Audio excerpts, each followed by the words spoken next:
खासदार वसंतराव चव्हाण साहेबांचं आज दुःखद निधन त्यांचं झालं। ही बातमी कळताच खऱ्या अर्थानं मोठा धक्का आम्हा सगळ्या काँग्रेसवासियांना आणि नांदेडवासियांना या ठिकाणी पोहोचलेला आहे। त्यांची तब्येत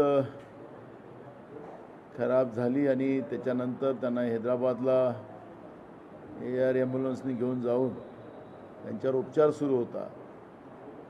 माझा संपर्क त्यांच्यासोबत सातत्यानं होता, त्यांच्या परिवारासोबत होता। मला रिपोर्ट जीच येत होती की आता त्या याच्यातून ते बाहेर आलेले आहेत। आता व्हेंटिलेटरही बाहेर काढलं जाते आहे।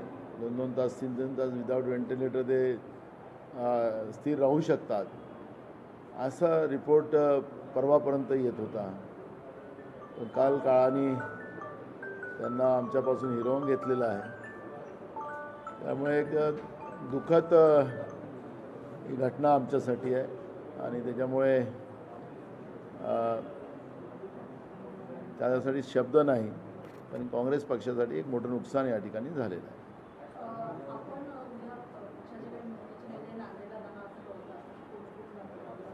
अजून झालेलं नाही। मी आज आम्ही रमेश चन्नीथलाजींशी आमचे प्रभारी त्यांच्याशी संपर्क झाला। सकाळी राहुल गांधीजीसोबत माझी चर्चा झाली।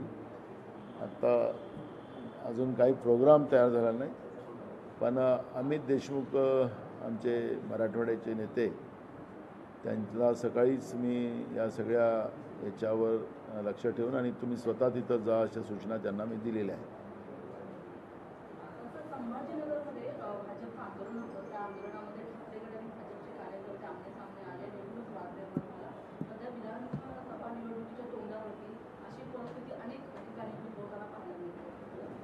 महाराष्ट्रातली परिस्थिती फार चांगली आहे असं नाही। मी काल पण नवी मुंबईमध्ये बोलत होतो। आमचा छत्रपती शिवाजी महाराजांचा महाराष्ट्र, शाहू फुले आंबेडकर या विचाराचा महाराष्ट्र या खोक्याच्या सरकारने त्याला कुठं नेऊन ठेवलेलं आहे आता अशी काळजी सगळ्यांच्या मनामध्ये आहे। इथं शाळेत असलेल्या लहान मुली सुरक्षित नाही, महिला सुरक्षित नाही, शेतकरी सुरक्षित नाही, तरुण मुलं मुली जे शिकलेले आहेत ते सुरक्षित नाही, त्यांच्या हाताला काम नाही आणि महागाईचा एवढा मोठा बोजा आहे की तो भयानक आहे की लोकांचं जगणं मुश्किल झालेलं आहे। सत्तेमध्ये बसलेल्या लोकांना रोज भ्रष्टाचारच। आत्ताच एक काल परवा घटना म्हणजे शुक्रवारची आहे। ती घटना अशी आहे की MPCB पोल्युशन बोर्ड त्याचे अध्यक्ष कदम आहेत आणि ते पुण्याला एका कार्यक्रमात गेले।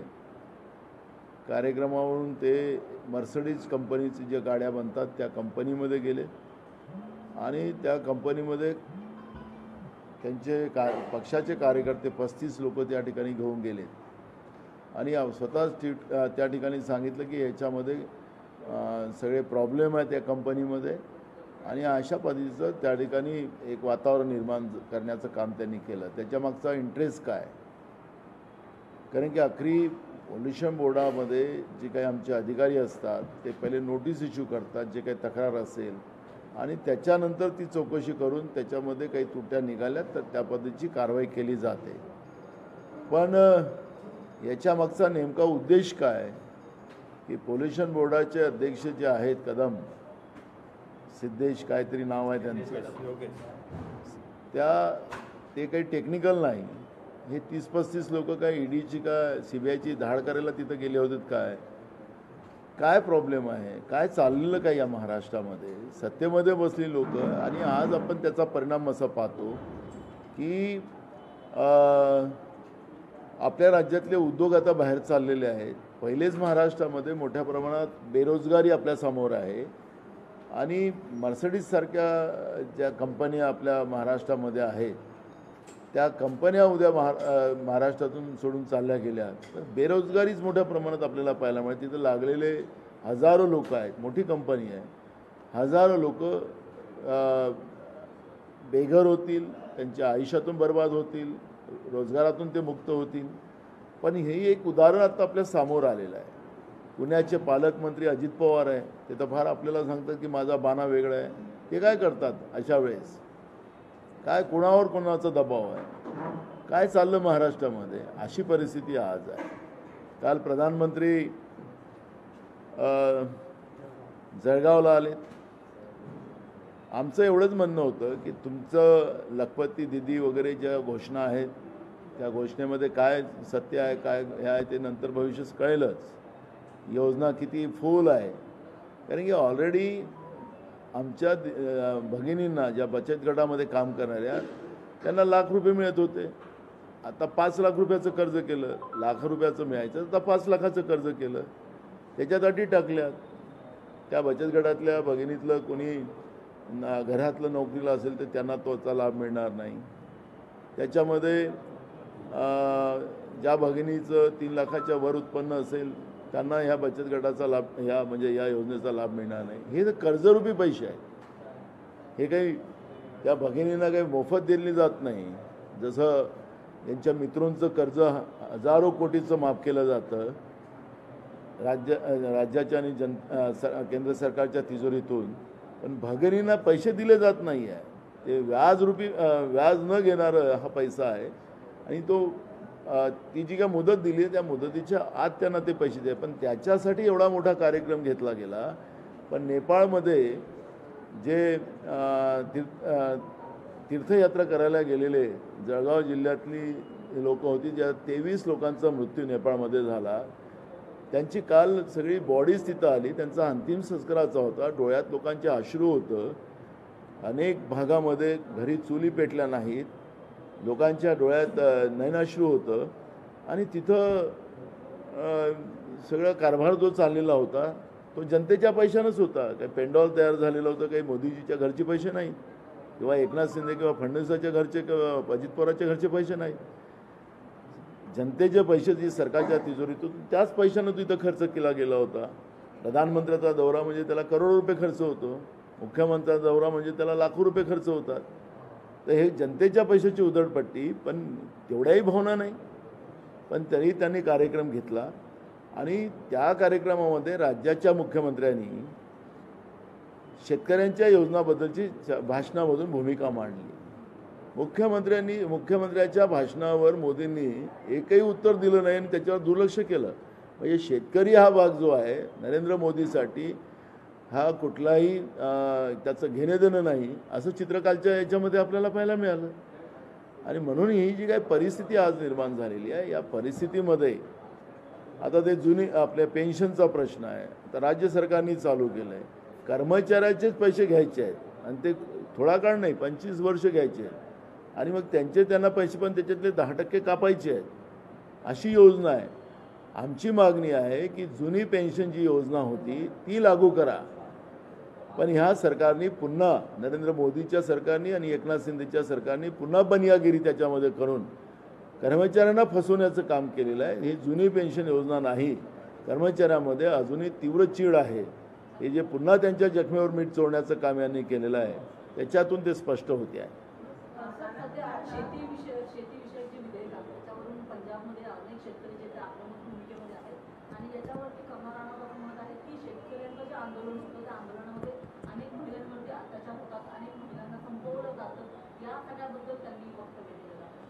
त्यांच्याबद्दलची प्रतिक्रिया काय द्यायची? तर नरेंद्र मोदीच त्यांना आतंकवादी आणि नक्षलवादी लोकसभेमध्ये म्हणतात शेतकऱ्यांना. तर त्या ज्या व्यक्ती तुम्ही ज्या विशेष व्यक्तीचं नाव घेतलेलं आहे त्यांच्याबद्दलची काही प्रतिक्रिया द्यायचं काही कारण नाही. स्वतःच नरेंद्र मोदी अन्नदात्याला आतंकवादी नक्षलवादी म्हणत असतील, आंदोलनजीवी म्हणत असतील, तर त्यांच्याबद्दल आता काय प्रतिक्रिया द्यावी? शेतकरी हा त्यांच्यासाठी कुठल्याच स्थानात नाही. अशी परिस्थिती आज केंद्रातल्या आणि राज्याच्या सरकारमध्ये आहे.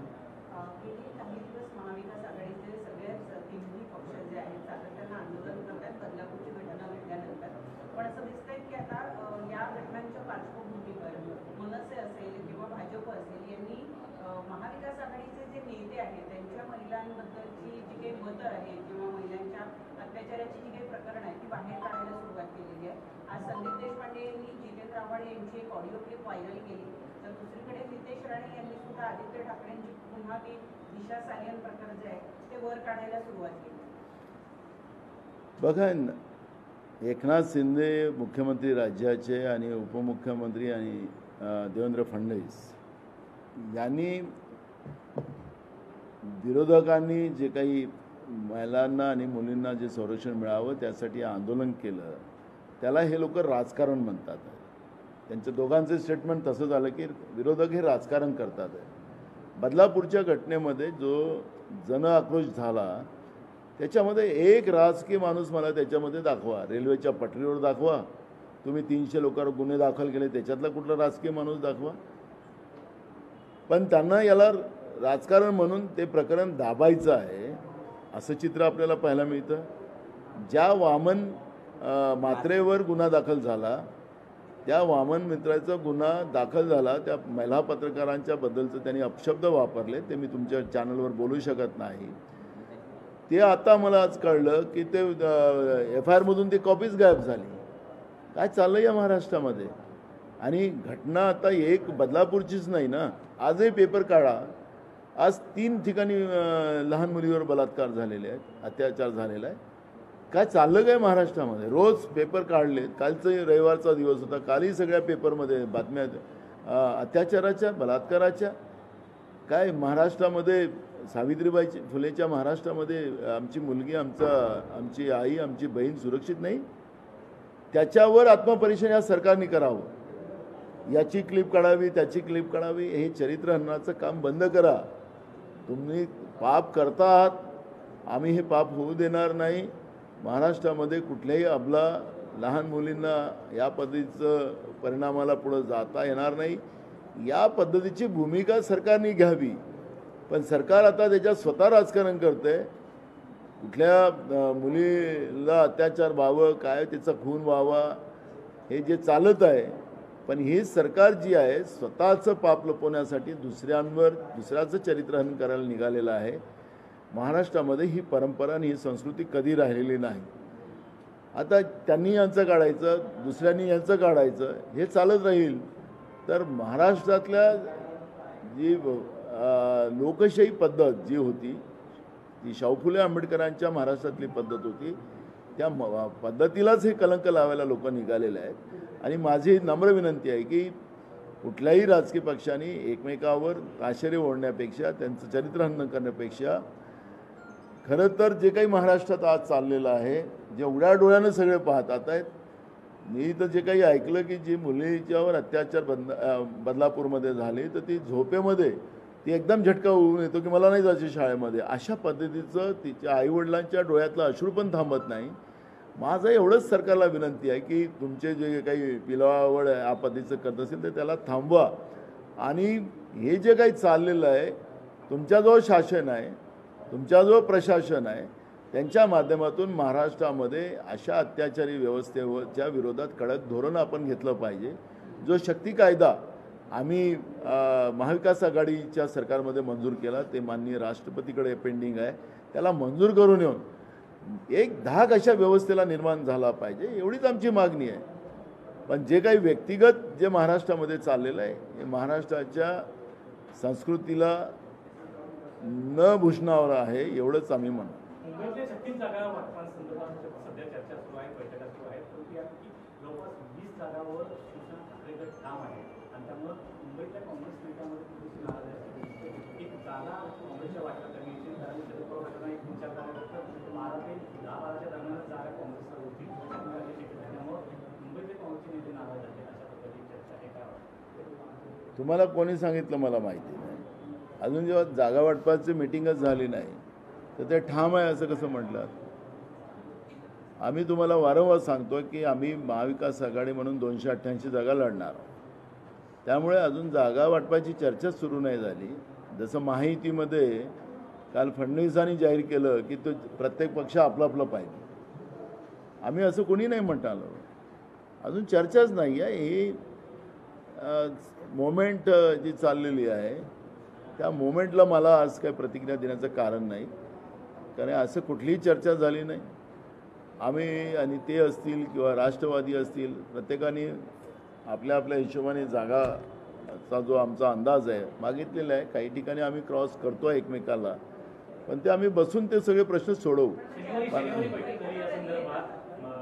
PTC साहेबांचा या संदर्भात मुंबईच्या नेत्यांची बैठक झाली. आज कुठे बैठक आहे? उद्या देखील आज नाही आहे, उद्या आहे. महाविकास आघाडीमध्ये मुख्यमंत्री पदाच्या चेहऱ्याबद्दल काय ठरलं आहे? ते संपलं आता, जास्त जागा त्याचा मुख्यमंत्री तो विषय संपला आहे. आमच्यासाठी मुख्यमंत्री पद हे गौण आहे. महाराष्ट्राची जी प्रतिमा मलिन करण्याचं काम शाहू फुले आंबेडकर विचाराला संपवणारी जी भाजपची पिलावळ महाराष्ट्रामध्ये सत्तेत आहे आणि गुजरातला गहाण ठेवणं महाराष्ट्राला, ही जी प्रथा चाललेली आहे, महाराष्ट्राला वाचवणं हा महाविकास आघाडीचा धर्म आहे.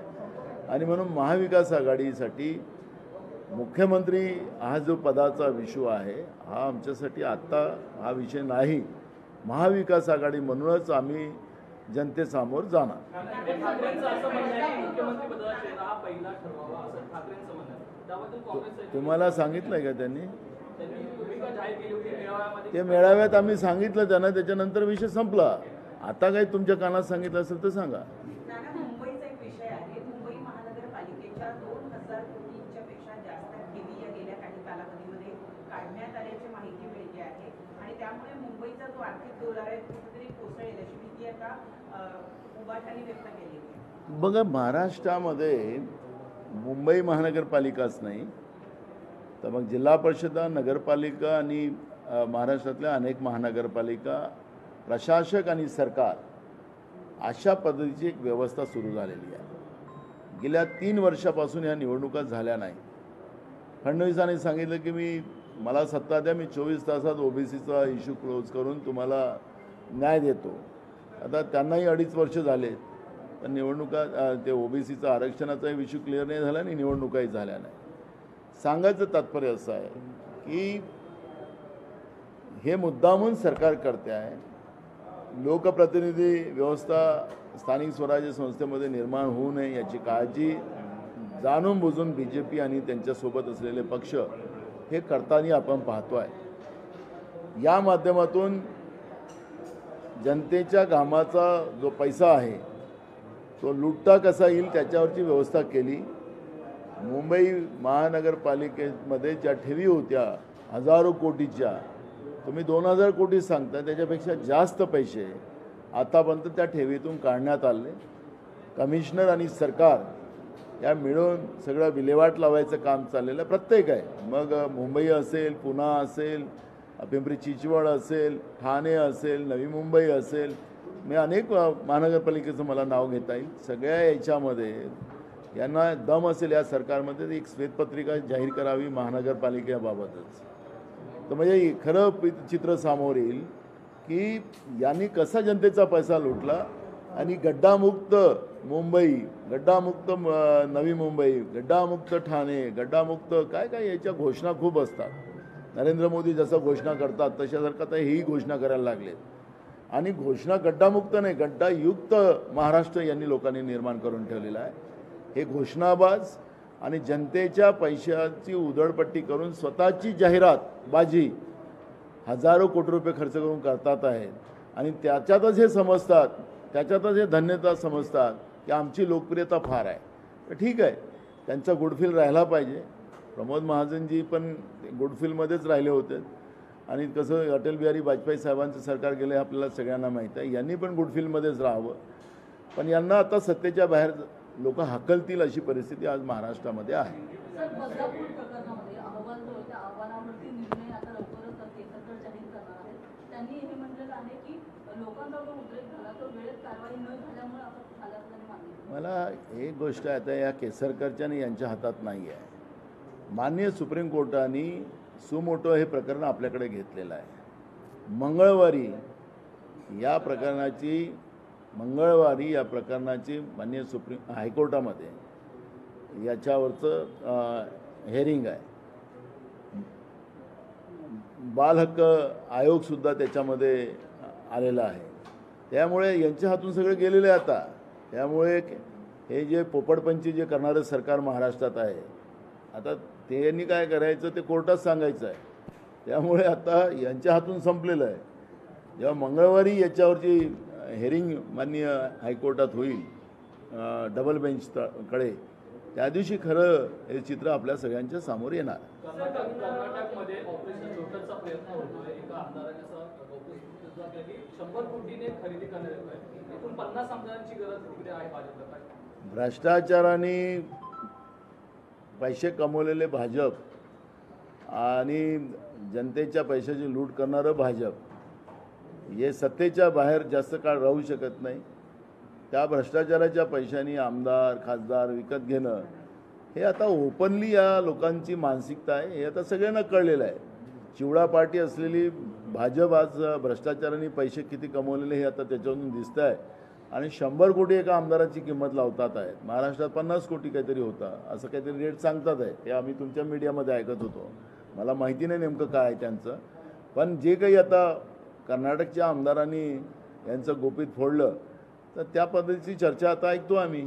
पण भाजपजवळ भ्रष्टाचाराचा मोठ्या प्रमाणात पैसा झालेला आहे आणि त्याच्या माध्यमातून लोकशाही विकत घेण्याचं आणि लोकशाही विकत आमदार खासदाराला विकत घेणं म्हणजेच लोकशाही विकत घेण्याची परंपरा भारतामध्ये भाजपनी जी सुरू केलेली आहे त्याचं चित्र आहे.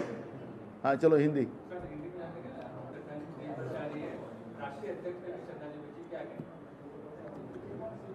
देखो हमारे सांसद वसंतराव चौहान जी, उनका आज ही सुबह उनका दुखद निधन हुआ. एक बड़ी आशा उनके माध्यम से हमारे नांदेड़ जिले में लोगों के बीचों में एक उम्मीद जगी थी और हमें पता था कि जो नांदेड़ का जो विकास आज तक रुका है उस विकास को एक रास्ता मिलेगा और हमारे नांदेड़ जिले का वसंतराव चौहान जी के नेतृत्व में विकास होगा. पर कल की जो घटना हुई उनमें उनका दुखद निधन हुआ है, वो कांग्रेस के लिए और नांदेड़ जिले के लिए बहुत बड़ी हानि हुई है. यही कहूँगा.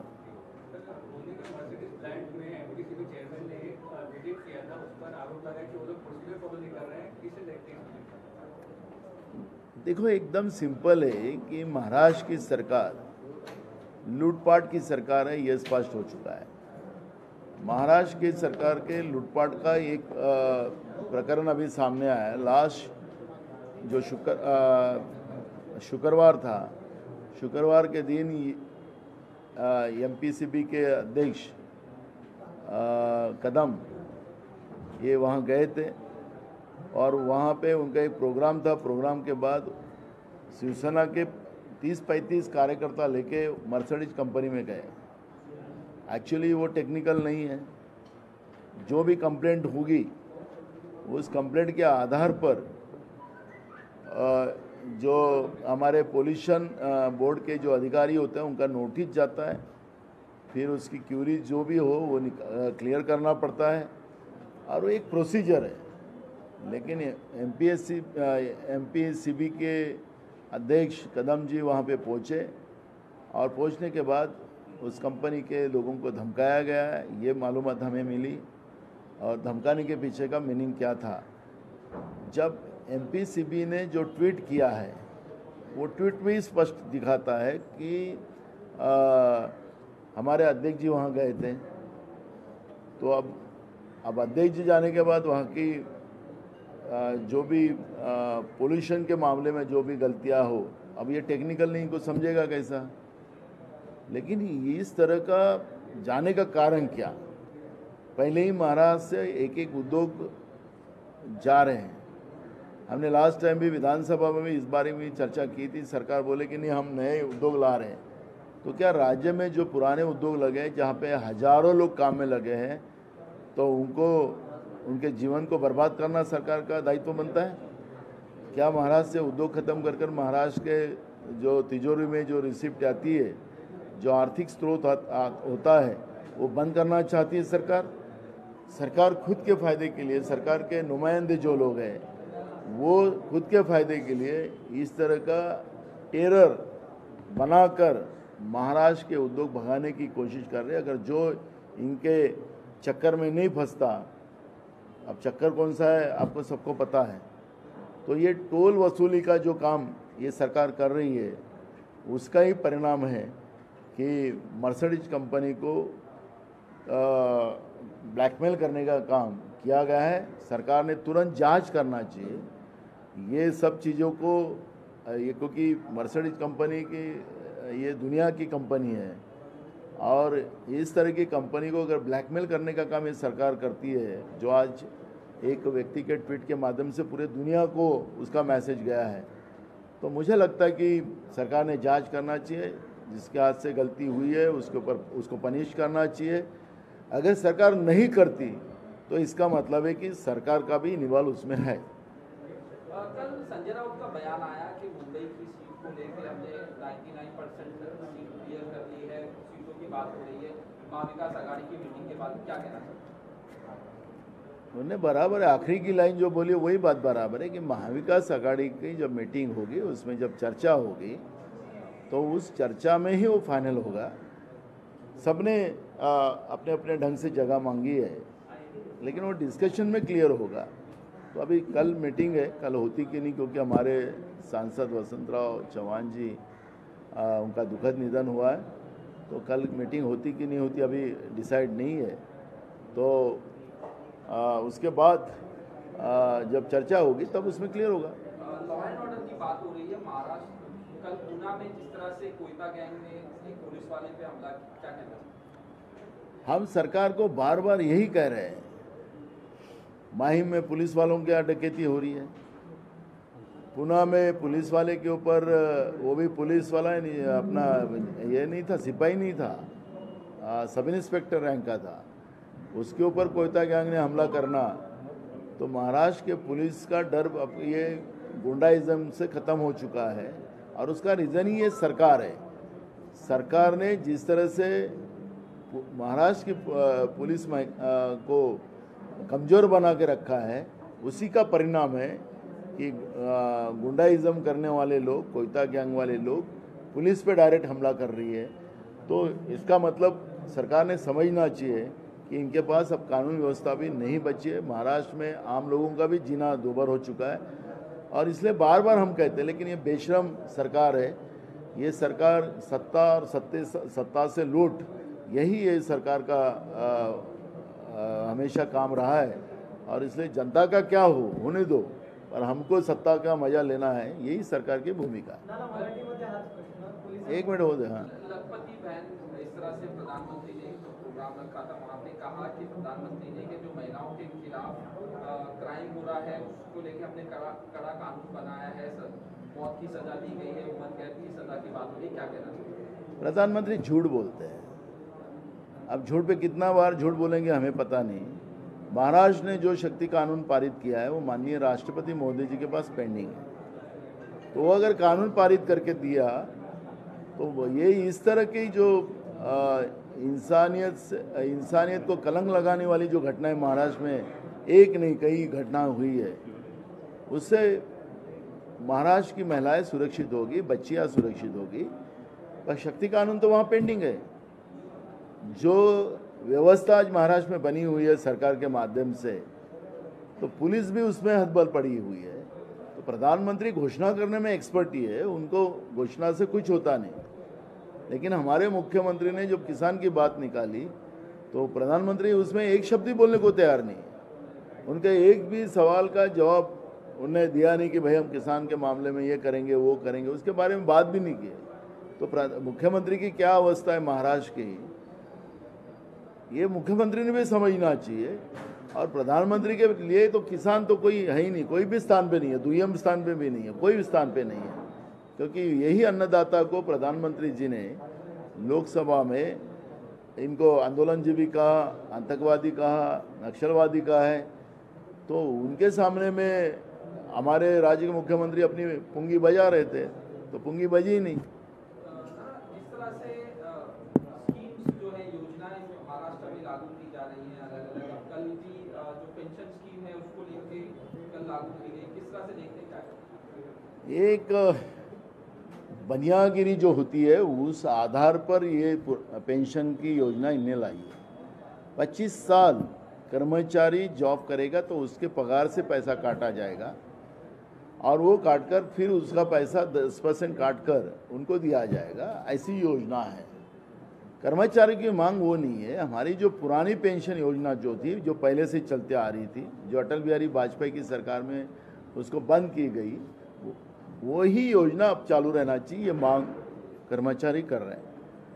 जैसे हमने घोषणा की थी कर्नाटक में, हमने घोषणा की थी तेलंगाना में, हमने घोषणा की थी हिमाचल में, और वहाँ पे हमने पुरानी पेंशन योजना चालू रखी है। तो राज्य के और केंद्र की सरकार को पुरानी पेंशन चलाने में क्या तकलीफ है? ये लाडली बहन के इसमें बताते कि पैसा मार्केट में आएगा, मार्केट ये होगा 1,500 में। अगर पेंशन का योजना का पैसा अगर मार्केट में आता तो पैसा घूमेगा ना। ये इतना तो इनके पास भी अक्ल है, ये 1,500 में मार्केट घूमेगा ऐसा बताते हैं।